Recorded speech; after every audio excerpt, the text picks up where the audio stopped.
Minutos de segunda vuelta, señor Pacheco. Mi querido Paco, con gusto de saludarte y con varias noticias, Paco.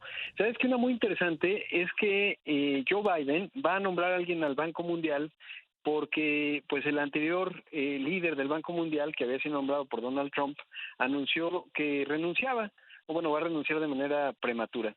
Y entonces es muy interesante porque, bueno, es David Malpass, y en ese contexto, mi querido Paco, Biden estaría nominando al que fue el presidente ejecutivo y director general de Mastercard, que es procesadora de pagos. Se llama Ajay Banga y es de origen indio. Y realmente es muy interesante, Paco, porque, bueno, pues tienes en una posición clave, ya se parece al Reino Unido, ya ves que en el Reino Unido de repente tienen como ministro de finanzas a un Nigeria o de origen nigeriano, etcétera, y ahora Estados Unidos estaría yendo al mismo lugar. Y es interesante porque normalmente en el arreglo, una cosa que se conoce como Bretton Woods, los europeos nombran al director del FMI, que hoy es Christine Lagarde, de Francia, y los estadounidenses al del Banco Mundial, que son, digamos, las dos instituciones que se crearon después de la Segunda Guerra Mundial, una para dar como banca de desarrollo, que es el Banco Mundial, y el FMI préstamos desde el punto de vista financiero. Y entonces, pues el hecho de que nombre a alguien como Ajay Banga, pues es interesante porque eso le va a permitir una mayor interlocución, sobre todo porque pues ya hay muchos países grandes, emergentes, haz de cuenta Brasil, China, India, incluso México, que pues el hecho de que los estadounidenses nombren al Banco Mundial ya no les hace sentido. Estas instituciones funcionan con el aporte de cada uno de los países y entonces se vuelve interesante porque a lo mejor logra con un perfil un poco distinto, como es el del el CEO o el que era CEO de Mastercard, pues tener esta posibilidad. Así que pues no deja de ser interesante, Paco.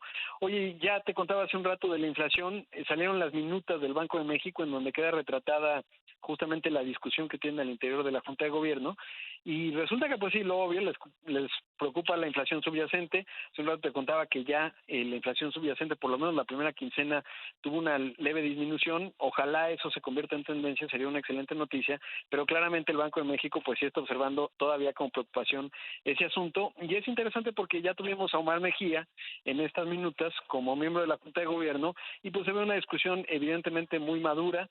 Eso es positivo. No se esperaba otra cosa, pero sí no deja de ser interesante que el Banco de México, igual que la Reserva Federal, pues no quita del escenario la posibilidad de que sigan aumentando las tasas de interés con cierta fuerza ante un escenario en donde la inflación pues no está tan como nos gustaría, que sería bajando decididamente. Sin duda interesante, mi querido Rodrigo, y que a mí me gusta que se den este tipo de discusiones al interior, ¿no?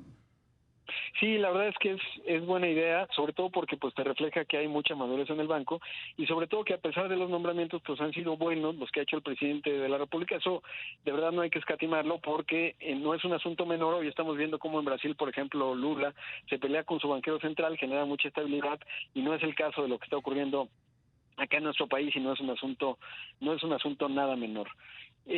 Mi querido Paco, y otro asunto que me resulta interesante, ya ves que los italianos son pues muy especializados en café, y bueno, pues hay Starbucks, ¿no? Venderles café a los italianos no es un tema sencillo.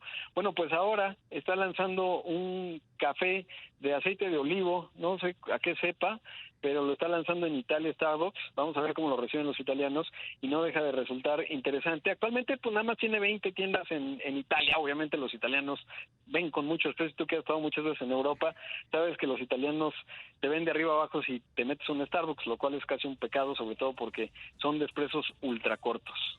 Pero muy cortos y ultra caros. Sí, sí, no, bueno, ya están como en 3 euros, ¿no? Más o menos. Sí, sí, sí. Muy bien, señor Pacheco, muchísimas gracias. Te mando un abrazo, mi querido Paco. Igualmente, dos.